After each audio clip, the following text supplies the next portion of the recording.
দুয়া কখন থুতু ছেটানো বন্ধ করবেন জানতে চান দীপিকা। মা হওয়ার পর আর 5টা মায়ের মতোই দুশ্চিন্তায় থাকতে হয় দীপিকা পাডুকোনকে। সম্প্রতি আবুধাবিতে একটি অনুষ্ঠানে অংশ নিয়েছিলেন অভিনেত্রী।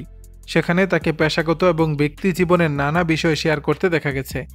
মানসিক স্বাস্থ্যের যত্ন থেকে শুরু করে দোয়ার মা হিসেবে অভিজ্ঞতার কথাও তুলে ধরেছেন তিনি। মেয়েকে নিয়ে ভীষণ সাবধানী দীপিকা। ধীরে ধীরে মেয়েকে নিয়ে একটু বাড়ির বাইরে বেরোচ্ছেন তিনি, তবে মনে ভয় থাকে সবসময়। বিমানবন্দর থেকে ডাক্তারের চেম্বারের বাইরে মেয়েকে সবসময় বুকে আগলে রাখেন অভিনেত্রী। তাই তিনি মনে করেন মনের শান্তি সবচেয়ে গুরুত্বপূর্ণ। দীপিকা বলেন, মানসিক স্বাস্থ্য সংক্রান্ত সমস্যা একটা সময় ভুগেছি। এখন আমার লক্ষ্য হলো সবসময় মানসিক শান্তিতে থাকা, কারণ এর চেয়ে গুরুত্বপূর্ণ আর কিছু নেই। যে কোনো বিষয় নিয়ে কথা বলা যতটা সহজ, সেটা বাস্তবায়িত করা ততটাই কঠিন। পেশা নিয়ে দীপিকা বলেন, আমার বাবা আমাকে বলেছিলেন, তুমি যাই করো না কেন মানুষ তোমাকে সেই মানুষটা হিসেবেই মনে রাখবে যেটা হিসেবে তুমি পরিচিত। তাই আমার ক্ষেত্রে যাই করি না কেন আমি চাই সেই মানুষ হিসাবেই মানুষের মনে থেকে যেতে, যেমনটা আমি একটা সময় ছিলাম। মাতৃত্বের এই সময়টা দীপিকার কাছে অত্যন্ত গুরুত্বপূর্ণ।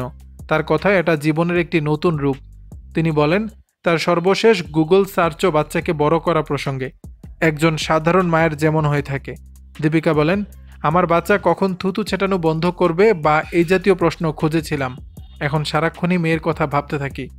মা হওয়ার পর তার জীবনের প্রায়োরিটি বদলেছে। ক্যারিয়ারের পাশাপাশি দীপিকা কিভাবে ছুটির দিনগুলো কাটান সে কথাও জানিয়েছিলেন। ঘুমিয়ে মেসাজ নিয়ে মেয়ের সঙ্গে সুন্দর সময় উপভোগ করেছিলেন তিনি। দর্শক, বিষয়টি নিয়ে আপনাদের মতামত জানাবেন নিচের কমেন্ট বক্সে।